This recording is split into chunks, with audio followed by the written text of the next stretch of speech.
Hi.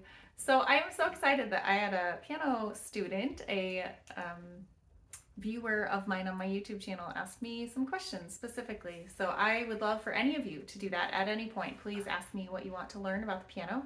And he specifically said he wants to really, really learn how to play with both hands together. And I wanted to talk about that for a minute because our hands are they're kind of the same, right? We've got a thumb on each hand and we've got four fingers. But if you think about it a little bit more, our hands are not exactly the same. They're opposite each other.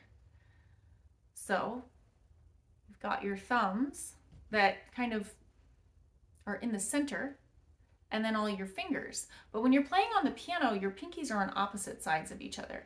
And so it makes it a little bit like confusing to put hands together because you don't think like, oh, I'm going to play my thumbs and then I'm going to play my next finger and then I'm going to play my middle finger, because they're opposite each other. They're like a mirror image of each other. And so it makes it a little bit tricky. The other thing is when you move any part of the right side of your body, that actually is controlled by the left hemisphere of your brain, and vice versa. When you're moving any part on the left side of your body, that's controlled by the right hemisphere of your brain. And so in order for you to control both hands at the same time, you're actually using one side of your brain for this hand and one side of your brain for that hand. And depending on what other neural connections you have, you may be a very like right dominant person or a left dominant person with your brain. And often many of the skills that we do don't cross the hemispheres. It's one or the other.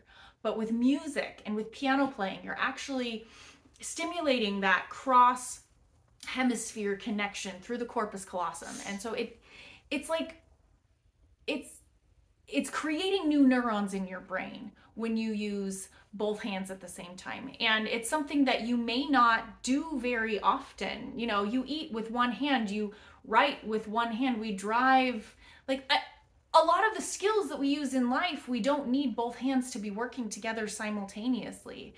And so it might be a new skill that you've got to actually create new neural pathways in your brain. But the good news is, in order to create new neural pathways, you just have to do the thing, and that creates just a little tiny neural connection, right? But each time you repeat it, it makes that neural pathway stronger and stronger and more able to do the thing again, right? So as soon as you create that neural pathway to play with both hands together, it becomes easy. You just have to repeat it enough times that you create that connection between both the right and left hemisphere of your brain. So that's a little bit of talking, a little bit of like explanation as to there are good reasons why this is hard. And so kudos to you for trying, and if you're struggling with putting right and left hand together, like that's why. It's okay. You just have to train your brain how to put your hands together. And just know that your hands are like opposite each other. And so it's not going to come supernaturally. It's not going to come naturally to you super easily because your thumbs are on opposing sides. And so if you're both, if you're trying to play like the same note with your right hand and your left hand, it's actually not both thumbs, it's a thumb and a pinky, and then pointer finger and a ring finger that collaborate with each other. So like it's easier to do it once you don't have to think about it very hard. But when you're first really actively trying to make it happen and there's no muscle memory there and no connection between the right and left sides of your brain, it can be very tricky. So just be patient with yourself and understand that the learning process is hard, but once you get it, it's there forever. And it'll feel just like riding a bicycle. Once you get on, you'll know what to do. Your muscles will know what to do. It'll be in your muscle memory once you figure it out. So just hold on tight and get ready to do it. All right, so I have 2 or 3 scale exercises that I'd like to start out with to teach this connection between the right and the left hand. And I'm actually going to stop my little spiel and start a new video for these because, well, this is long enough already. But what I want you to try and do is to learn how to play the B major scale with each hand individually, and then we'll put that together because that one falls really nicely into the fingers and there's really no way to mess it up. There's really only one way to play it. So that's a great way to start putting your hands together, and it gets you moving all up and down the piano, and it gets you moving kind of eventually gets you moving quickly and having that confidence that you need with lots of repetition.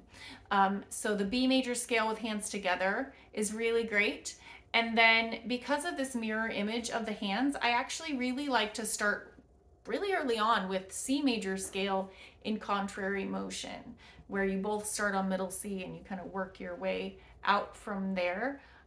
It may seem like a tricky thing to do, but because your hands are mirror image of each other, it's actually, I think, easier to go in opposite directions when you're trying to figure out how to connect your right side of your brain to your left side of your brain if your fingers are kind of moving in similar ways.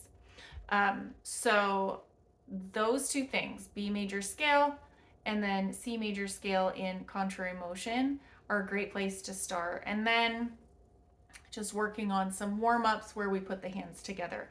And the reason we do these simple exercises like scales and five-finger warm-ups is because then there's not complexity with the notes that you're playing. It's just simply the skill of putting both hands together at the same time that you're practicing.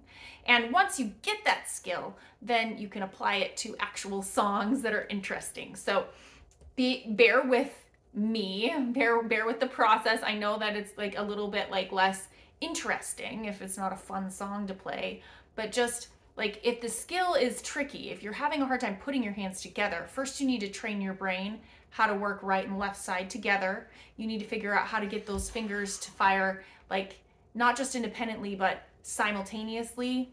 And that's a lot easier with exercises. And then we can take those skills and apply it to something a little more interesting, to some music. All right? Okay, there's my really long introduction, and then I'll do a couple lessons about those exercises that I was talking about, okay?